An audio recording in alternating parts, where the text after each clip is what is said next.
Research has just shown that the chances of solar superstorms are much greater than what was thought, much greater than what was anticipated. This is research looking back at a solar storm that occurred in February, the 4th of February, 1872, was much stronger than what had been accounted for. And yes, it did cause technological impacts, even on undersea cables near India.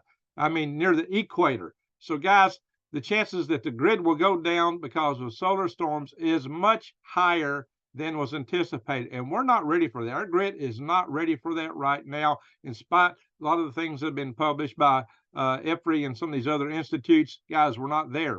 We are in peril. And not only that, this solar cycle is stronger by some accords than any since we started measuring sunspot cycles. This is a very active sun cycle that we're in right now. It's been throwing out a lot of stuff. There's a lot of sunspots. All the anticipation of a grand solar minimum are gone. And I predicted this 2 years ago. I'll show you all this, and I'm going to give you some details. We'll first start with an article about the analysis of these superstorms that's just come up. I'm going to do a share screen. Here we are, my friends. A solar superstorm struck Earth 150 years ago. It says it's talking about the Carrington event there, but this new research they're saying is again more common than thought. This is a artist rendition of a aurora that was seen in Japan in 4 February 1872, and what they've done here is they've gone back and looked at this, guys. So this research was led by Professor Kayawawa of Japan, and it had 22 scientists involved in this from many institutes. He says, quote, the longer the power supply could be cut off, the more society, especially those living in urban areas, will struggle to cope. Guys, it's worse than that. It is a case that this can take out our large power transformers. I mean, it can fry them. You don't replace those in short of 18 months if the system is working. If you got a worldwide grid down, forget it, guys. It's over. He said, could we maintain life without such an infrastructure? He says, well, let us just say that it would be extremely challenging. Again, the question was, could we maintain life without such an infrastructure? Life. And he said it would be extremely challenging. My friends, if you take down the grid, the Congressional Task Force, about 14, 15 years ago on EMP stated that 9 out of 10 Americans would be gone within a year due to societal collapse. And actually, the time frame was shorter than that. My friends, we are talking an extreme case here. So this is saying, well, the storms are rare, but what they're talking about, we know that we had the September 1859 Carrington event. I've talked to you about this railroad event that occurred in May of 1921, just after my dad was born, in the lifetime of someone I know. But now they're talking about this Chapman-Silverton storm of 4 February 1872, and they're saying it should be considered to be one of these events. In here, they're talking about it took out telegraph communication, submarine cable, and underwater cable. Yeah, undersea cables are vulnerable. Underground cables are vulnerable. Underground systems are vulnerable. Stuff coming out of the ground, for those that think that you're going to shut everything to the ground, that's where these come up from. That's why the large transformers, the best way to protect them is through surge blockers on their center tap to the ground. Guys, so what we're talking about here is Bombay, Italy. Bombay, India, and now called Mumbai. And the thing we saw disturbances in Cairo and other locations like this. So 22 researchers were used, and they were going through the records of the impacts of these storms, and it was far greater than they thought. That's what they're finding, guys. And this is the sunspots that were recorded on the day. And it just so happens this wasn't a major, large sunspot activity in terms of the size of the sunspots. But it was a complex sunspot group right here that launched the Fendon storm. So, yeah, so that's what I said. It is actually from medium-sized but complex sunspot group near the solar disk center. It means it was aimed at Earth. And of course, they analyzed these records from Belgium and Italy. And What they said here is our findings confirm the Chapman-Silverton storm in February 1872 was one of the most extreme geomagnetic storms in recent history. The size rivaled those of the Carrington storm of September 1859 and the New York Railroad storm in May of 1921. This is according to Professor Kayawawa, however you say that. My Japanese is a little rusty, my friends. He says, this means that we now know the world has seen at least 3 geomagnetic superstorms in the last 2 centuries. And he said, space weather events that could cause such a major impact represents a risk that cannot be discounted. He went on to say, such extreme events are rare. On the other hand, we are fortunate to have missed such a superstorm in the modern time. Fortunate indeed. On the other hand, the occurrence of 3 such superstorms in 6 decades shows that the threat to society is real. Indeed, those 3 storms occurred in the span of just 6 decades. 6 decades, 3 storms, about 20 years apart. This, but 3 over 200 years, which if you look at it at 3 over 200 years, it would be like once every 66 years, except the last storm occurred 102 years ago. 102 years ago. Recent auroral displays observed, in Greece and, northern U.S., from the current sun cycle.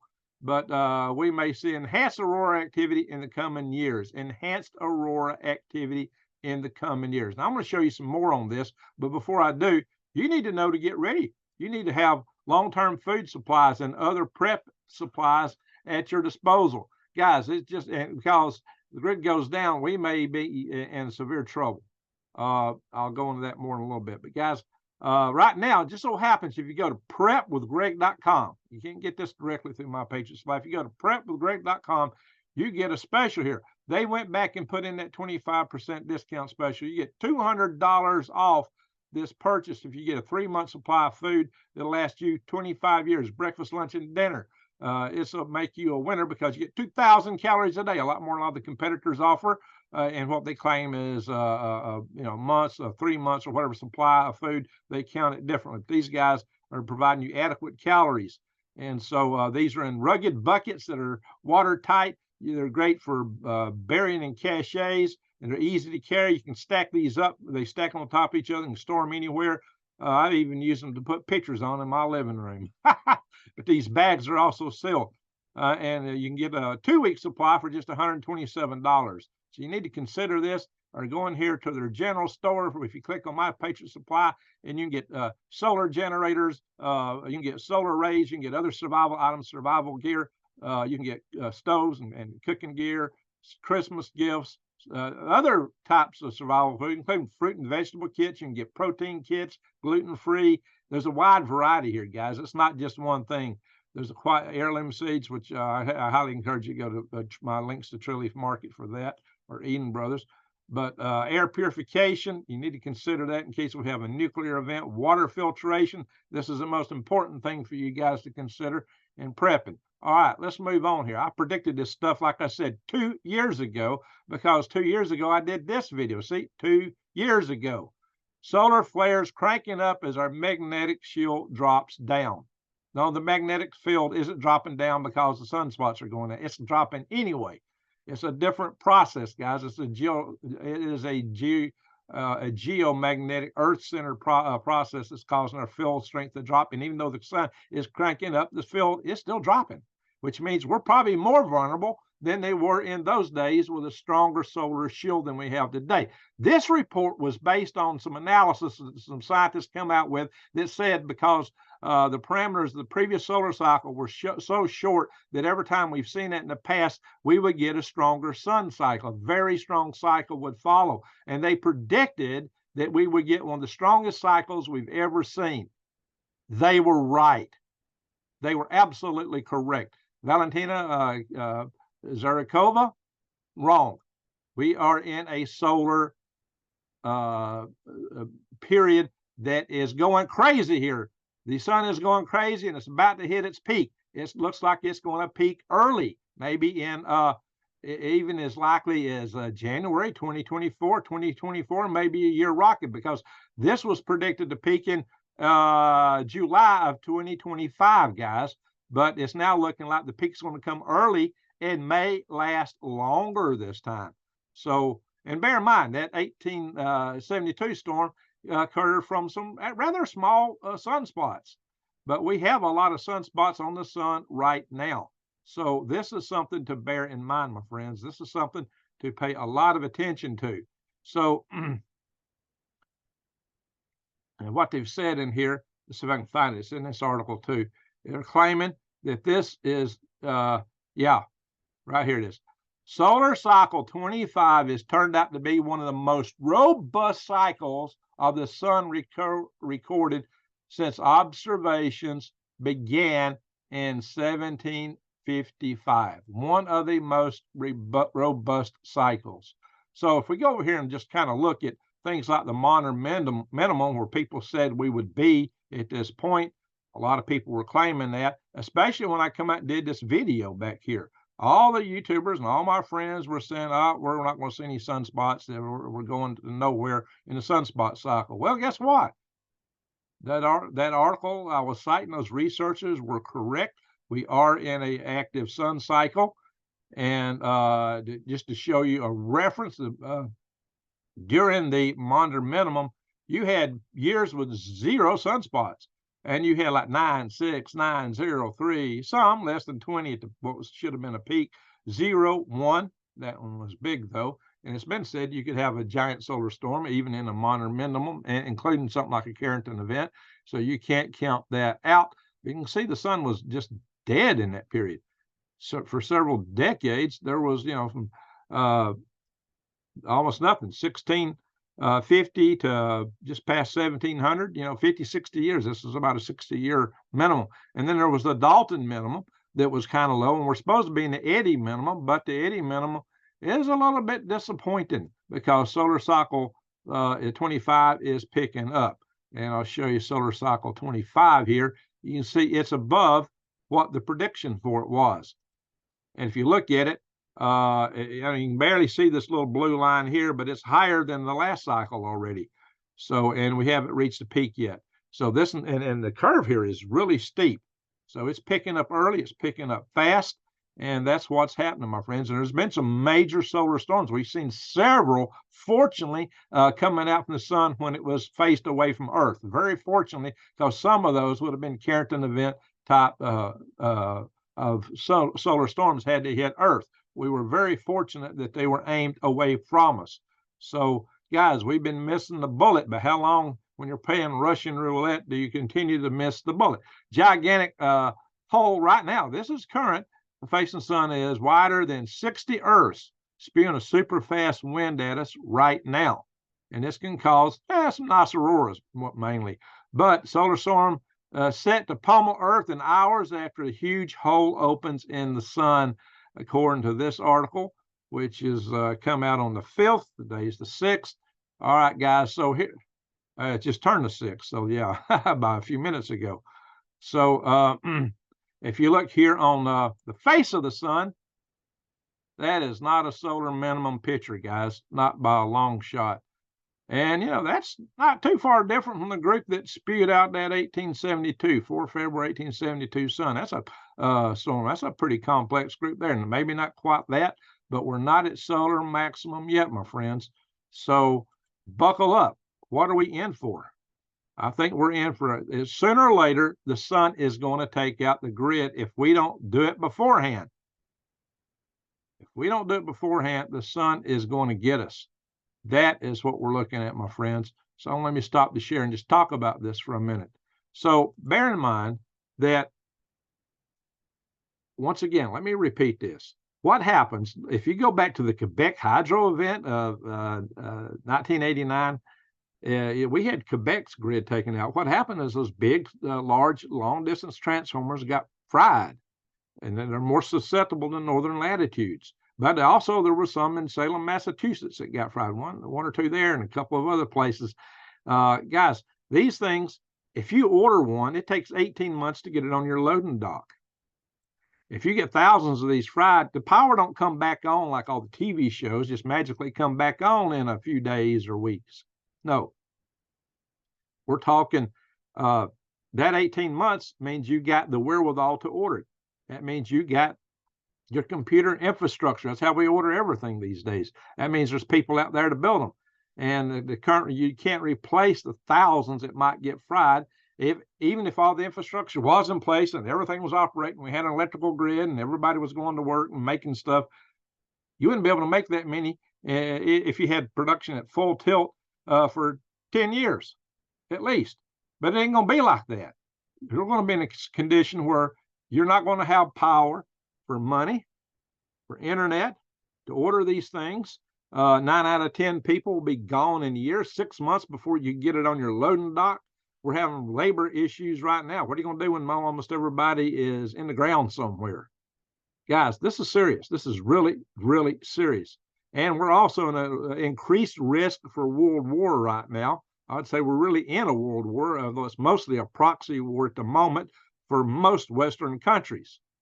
But the chances that somebody might get an itchy finger and decide to pull an EMP on us, or that sleeper cells might decide just to go in and take our grid down because of some of the tensions in the world today, that's a very existent possibility. We may have our grid going down earlier by several man-made causes. Now, many of you will come in and always tell me in every chat room after I do something, oh, the only way the grid's going to go down will be we'll do it ourselves. Our systems, our government, our blah, blah, will take it down. And my reply to that is, oh, they can do it. All they got to do it is to continue doing what they're doing, which is nothing. Because if they continue to do nothing to save our grid, it will be lost. If they want to take it down, they're already doing the right thing. They don't have to do anything. Then they can blame it on whatever natural occurrence occurred. Oh, well, we didn't expect that. Oh, who would have thought of that? Oh, my gosh. Of course, they won't be able to report that to you because there won't be a media to report it on, be TV to report it on. There won't be internet to bring it to you. That stuff's going to get sizzling, fried. If we get a really strong superstorm, it'll be gone. You're just going to have no lights, no power, no computer, no cell phone. All these systems will be failing. You know, the backup generators will be failing. And especially you got to worry about the ones at the nuclear power plants. And I'm not so worried about the reactors that everybody's so scared of, because they could scram the reactors and save them to some degree. What you better worry about is all those spent fuel rod pools that are all over the world. 200 plants with spent fuel rods. Just right here, there's like 100 locations here in the United States over that has these spent fuel rod pools. And many of them have several spent fuel rod pools. There's more nuclear material in these spent fuel rod pools waiting for the lights to go out and to go up in smoke than there are nuclear materials in all the nuclear warheads on Earth. And unlike a nuclear war, when most of the radiation will be gone in 2 weeks, these things will keep burning and spewing radiation for years and years. Not a pretty picture. Not a pretty picture. So if you think you're just living off the grid sufficient, no. Because you're going to be facing a radiological catastrophe worldwide, especially in the Northern Hemisphere. You're going to be facing a radiological catastrophe. Now, yeah, it's mostly going to be near the nuclear power plants, but bear in mind, we saw increased radiation even right here from Fukushima. It was low level, but you get this many plants going off and no containment. See, those fuel rod pools never went up. They never burned at Fukushima. They managed to keep cooling water because their infrastructure was still mostly intact in Japan at that time. So they had some really good advantages. Yeah, they're about to release a bunch of this water into the Pacific Ocean, but it should be diluted extremely. So it probably won't have much net effect. I wouldn't be wanting to chow down on the bones of salmon and things like that, because strontium-90 has an affinity for calcium. And, you know, as you go up the food chain, things are cumulative in the larger animals that eat all the smaller stuff. So it might collect and you might have a little higher case of a chance of getting some strontium-90 in you, which would go straight in your bones and be a gift that would keep giving for the rest of your life, lighten you up from the inside with radiation. Not something that you'd want to face. So let's hope that is a minute effect that we won't really notice. But if you get all these spent fuel rod pools going up in smoke, I wouldn't count on that. Not to mention all the starving people that's going to be pouring out of the cities, scouring through the countryside looking for something to eat. And as the food supplies look at, you're going to look a whole lot like a pork chop. Don't be the long pork. So get ready, prepare yourselves as well as you can, my friends. That's what I've been trying to tell you on this channel for a long time. I've actually been actively working for several years to try to get the power grid hardened, to try to take care of these things. I continue to do that. I support 2 power grid defense groups. I have chaired personally 2 power grid defense conferences, and that's my podium placard from having done so, that big red circle behind me. So that's how I got my YouTube, got started on YouTube, was appearing on Rex Bear's Leak Project and on Oppenheimer Ranch Project, promoting the last of those 2 conferences. And because I got a big following from those appearances, I decided to start my own channel. So, guys, this is what you've got to watch out for. This is a big warning I'm bringing to you. Get yourself ready, prepare, and I hope that we can get our grid hardened before the sun takes us out or some EMP event takes us out. But guys, we are on the threshold of some very dark times. The grid goes down, it will be dark indeed. Absolutely. Let's hope and pray that does not happen. But eventually, if we don't get the grid hardened, the sun will get us. It's not a matter of if, it's a matter of when. And that when, according to the latest research, could be a lot sooner than they had anticipated, which is something I warned about. Something I've been talking about. I've been saying they've been optimistic. I've been saying the decrease in the field strength of our magnetic field makes us more vulnerable. So there you are, my friends. Watch out. Time to get ready. There's no excuse now for dragging out if you're not prepping. But also, many of you are prepping that follow this channel. So I highly advise you to share this video. My channel's been shrinking lately. And so help me share these videos. Click a thumbs up and help my channel out to bring this word to you guys, because this is what really matters. This is where the rubber meets the road. This is what I'm about more than anything, is letting you know about these threats so you can get ready for them. Things like this, things like the Chinese balloon threat, which I need to do another video on that too, because some news has come out on that. Guys, get ready. Be prepared. Don't mess around. There's no more time, no excuse for it, with all the tension in the world today for war, world war, with all the potential for sleeper cells in this country. Yeah, there's some new data on Chinese coming into America that are military age males. It's not a pretty picture, and it's not just in the United States. This has happened all over the Western world, all the Western countries in Europe and Australia. This kind of stuff is everywhere. We're all at risk. We're all in this together. But I think if we could really get active, we might can prevent this. Go online and check out the movie Grid Down, Power Up, and other resources like that I've shared in the past for getting our grid hardened. But prep, get ready, because the powers that be doesn't seem concerned to do the right thing. So let's try to get them to do it. But if they don't do it, take action at heart and prepare for yourself, because this is not a joking matter. It is not at all. All that said, I'm going to say thank you for watching.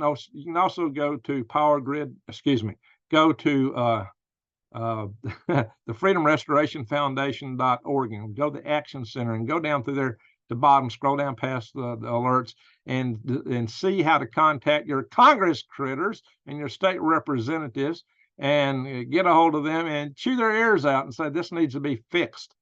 So, all right, my friends. With that, I'm going to say thank you for watching. Keep your eyes wide open and head on a swivel, because things are coming at us from every direction and are coming fast and are coming faster every day. We're in a build-up, a crescendo to various events, and the sun is also on a build-up to a crescendo. And let's hope and pray that there's no Carrington event heading our way. With that, I'm saying again, thank you for watching, and Greg out.